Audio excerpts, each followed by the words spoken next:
The airport was buzzing with people, but all eyes turned to the check-in counter where a woman stood, her old suitcase wobbling on the floor. Her name was Lila, and she wore a faded blue dress and worn-out shoes.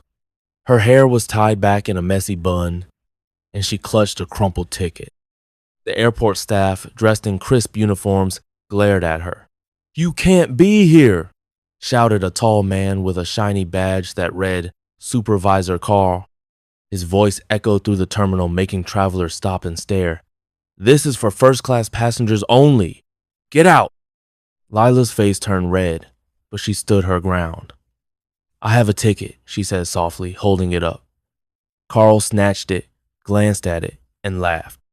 "This? A first-class ticket? You? No way!" He tore the ticket in half and tossed it to the ground. The crowd gasped. Lila's eyes filled with tears as she knelt to pick up the pieces. "Please," she whispered, "I need to get on this flight." But Carl wasn't done. He snapped his fingers, and two security guards grabbed Lila's arms. "Take her out," he barked. They dragged her toward the exit, her suitcase tipping over and spilling clothes onto the shiny floor. People whispered and pointed. Some laughed. Others looked away, embarrassed. Lila's heart pounded as she tried to speak, but her voice was lost in the noise. The glass doors were just steps away when a loud, deep voice boomed across the terminal. "Stop right now!" Everyone froze.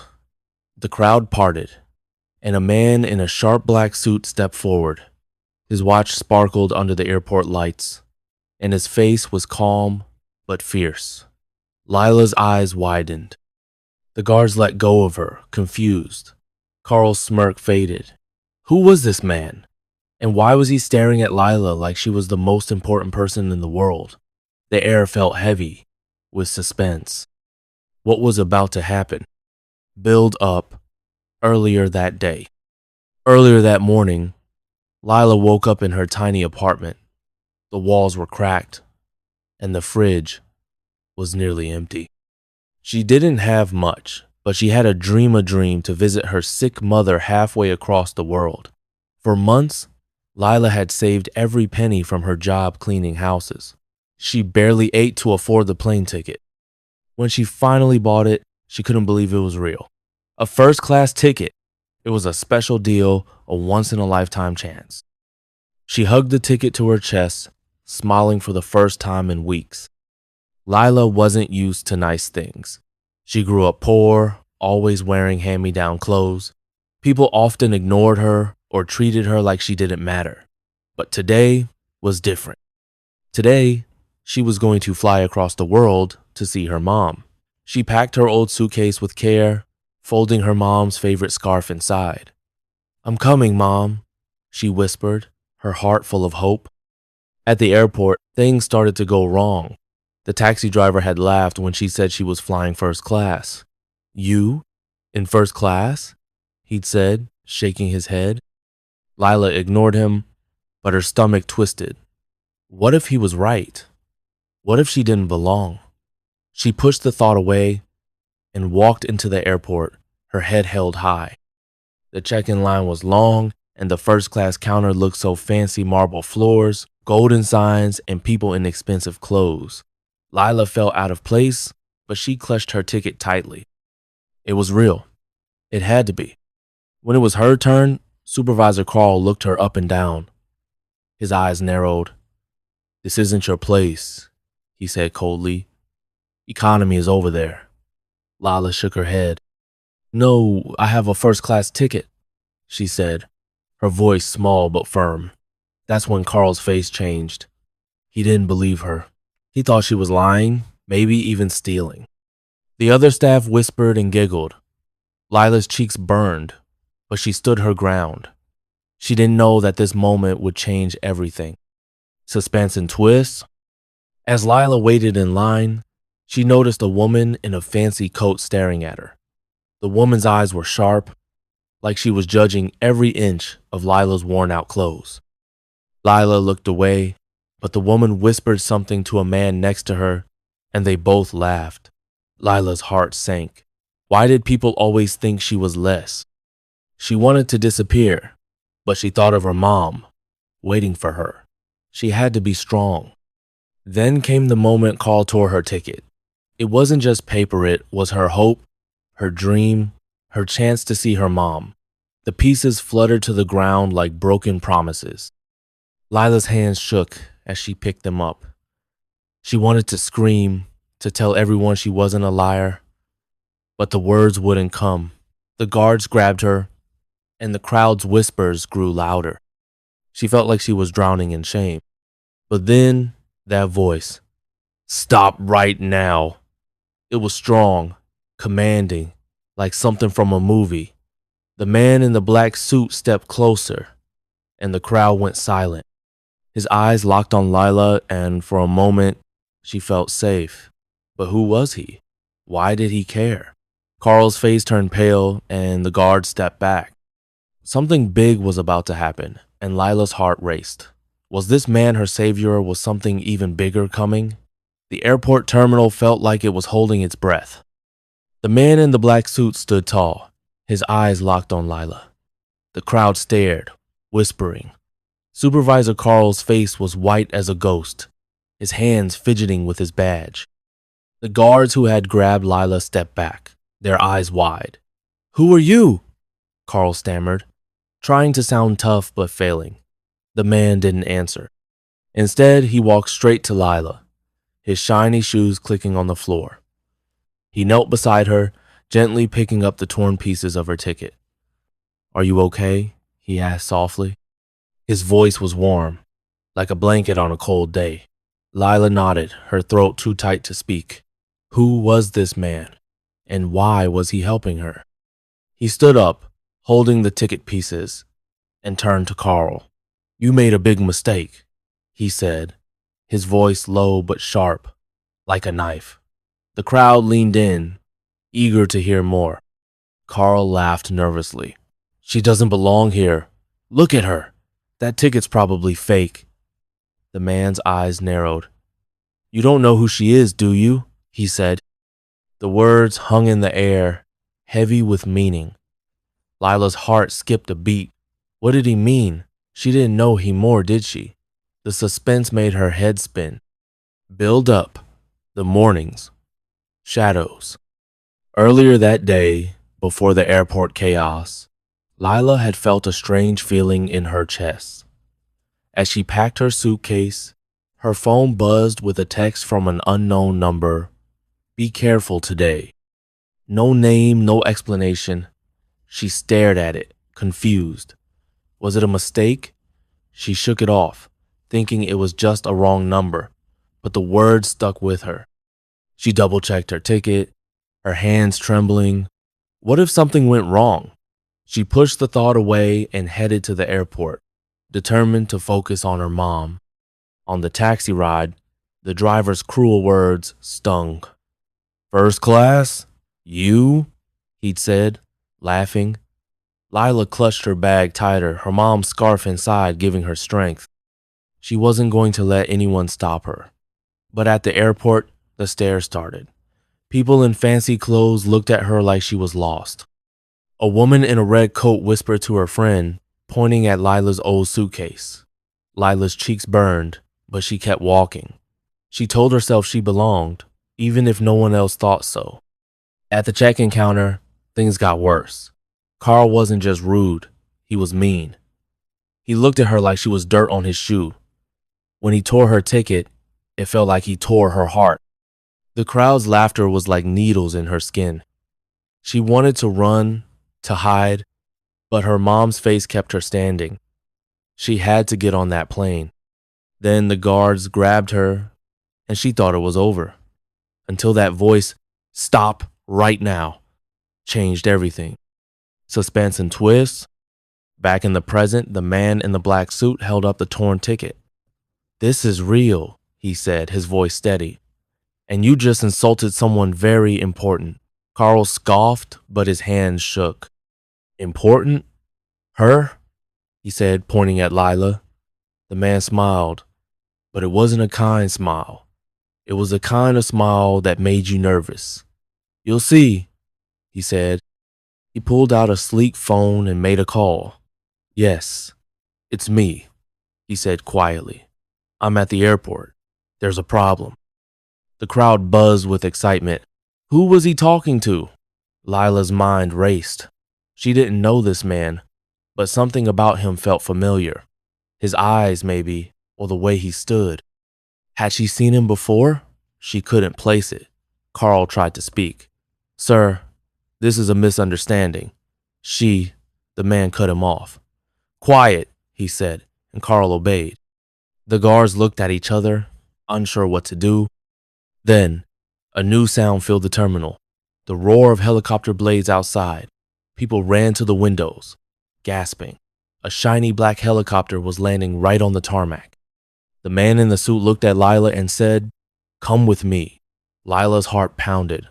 Was this a trick? A trap? Or was this her chance to escape the nightmare? She took a step toward him, but then Carl grabbed her arm. "You're not going anywhere," he shouted. The man in the suit turned, his face like thunder. "Let her go," he said, "or you'll lose everything." What did he mean? Who was coming in that helicopter? And why did Lila feel like her life was about to change forever? The terminal was chaos. The helicopter's blades roared outside, shaking the glass windows. Travelers pressed against the panes, pointing and whispering.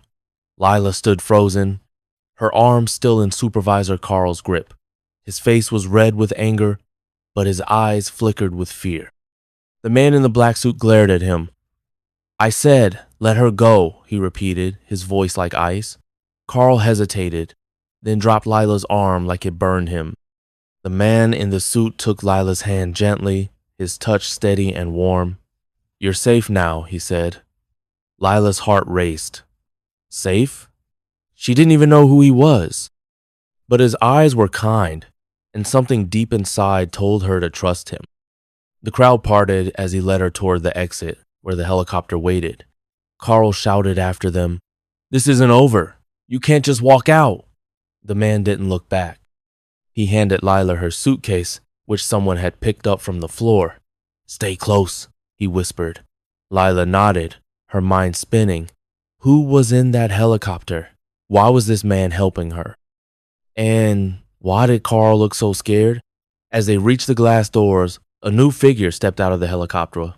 Tall man in a silver suit, his face hidden by sunglasses. The crowd gasped. Lila's breath caught. Was this the moment everything changed? Build up. A glimpse of the past. That morning, Lila had felt a spark of hope despite the strange text message. "Be careful today." She'd ignored it, focusing on her mom. Her mom was sick, and Lila hadn't seen her in years. The first-class ticket was her only chance to make the long trip. She'd worked so hard, scrubbing floors and skipping meals to save up. When she bought the ticket, she felt like she'd won a prize. But now, at the airport, that prize was torn to pieces, just like her ticket. Before the chaos at the check-in counter, Lila had noticed small things that felt off. A man in a dark jacket had watched her from across the terminal, his phone pressed to his ear. When she looked at him, he turned away quickly. Was he following her? She shook her head, telling herself she was being silly, but the feeling wouldn't go away. Then, at the counter, Carl's cruelty hit her like a slap. He didn't just doubt her, he hated her for even trying to be in first class. "People like you don't belong here," he'd said. The words stung, bringing back memories of kids at school laughing at her old clothes, of bosses who treated her like she was invisible. When the guards grabbed her, Lila thought it was over. Her dream of seeing her mom was slipping away. But then the man in the black suit appeared, like a hero from a story. His voice, his confidence, it gave her hope. But who was he? And why did he care about her? Suspense and twists? Now, outside the terminal, the helicopter's blade slowed, and the man in the silver suit stepped closer. He took off his sunglasses, revealing sharp green eyes. Lila's jaw dropped. She knew those eyes. But from where? Her mind raced, digging through memories. The man in the black suit smiled. "Lila, Do you remember him? He asked. Lila shook her head, confused. I don't know, she stammered. The man in the silver suit walked toward her, his face soft but serious. Lila, he said, his voice deep and familiar. It's me. The crowd was silent, watching. Carl pushed through the doors, still shouting, You can't take her. I'll call the police. The man in the silver suit turned to him, and Carl stopped dead. You don't want to do that, the man said calmly. He pulled out a sleek card from his pocket and handed it to Carl. Carl read it, and his hand started to shake. He dropped the card like it was on fire. No way, he muttered, stepping back. The crowd buzzed with questions. What was on that card? Who was this man? Lila looked at the man in the silver suit, her heart pounding. Who are you? She whispered. He smiled, but before he could answer, a loud alarm blared through the airport. Red lights flashed. Security guards ran toward them, radios crackling. The man in the black suit grabbed Lila's arm. We have to move now, he said. The man in the silver suit nodded. Get her to the helicopter. As they ran, Lila's mind screamed with questions. Was she in danger? Was this man really who she thought he might be? And what was about to happen next? The airport alarms blared, red lights flashing like warning signals. Lila's heart pounded as the man in the black suit pulled her toward the helicopter. The man in the silver suit walked beside them, his green eyes locked on her. Hurry, he urged, his voice steady but urgent. Security guards shouted behind them, their boots pounding the tarmac.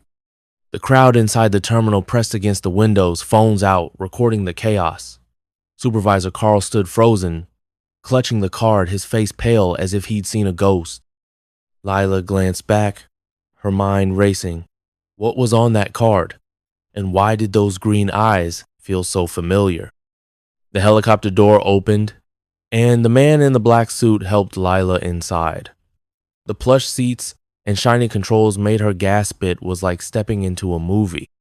The man in the silver suit climbed in, sitting across from her. Lila, he said, his voice soft now.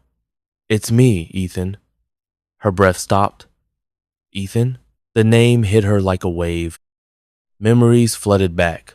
A boy from her childhood, her best friend who vanished years ago. Could this be him? But how? He looked so different, rich, powerful, nothing like the scrappy kid she'd known. Build up, a forgotten promise. Earlier that day, before the airport drama, Lila had found an old photo in her suitcase. It showed her and a boy, both about 10, grinning by a river. Ethan. They'd been inseparable, promising to always look out for each other. But when his family moved away, Lila never heard from him again. She'd cried for weeks, feeling like she'd lost a piece of herself. Now, staring at the man in the silver suit, she saw that boy in his eyes. Was it really him? And if so, why was he here now? Back at the check-in counter, before the chaos, Lila had felt so alone. The stares, the whispers, Carl's cruelty, they all reminded her of a lifetime of being invisible. But Ethan's voice, that shout of "stop right now," had changed everything. Now, in the helicopter, she wanted answers. Ethan, she whispered, How are you here? He smiled, but his eyes were sad. I've been looking for you, Lila, for years. Suspense and twist. Before Ethan could explain, the helicopter's radio crackled. Sir, we've got a problem, the pilot said. Airport security is blocking the runway. Ethan's face hardened. Get us out of here, he ordered. The blaze roared louder, and the helicopter lifted off, shaking as it climbed. Lila gripped her seat, her stomach flipping. Outside, security trucks raced across the tarmac, lights flashing. Carl was there, waving his arms, shouting into a radio. What was he doing? Was he trying to stop them? Ethan turned to Lila. I owe you an explanation, he said. I'm not just Ethan anymore. I'm Ethan Caldwell, CEO of Caldwell Industries. Lila's eyes widened. Caldwell Industries? The billionaire company? Her childhood friend was a billionaire? But why me? She asked, her voice shaking. Ethan leaned closer. Because you're my wife. The words hit like a thunderbolt. Wife? Lila's mind spun. She wasn't married. Was this a mistake? A trick? Before she could speak, the helicopter lurched. A loud bang echoed outside, and the pilot shouted, "We're being followed!" Another helicopter was in the air, gaining on them. Who was chasing them? And what did Ethan mean by wife?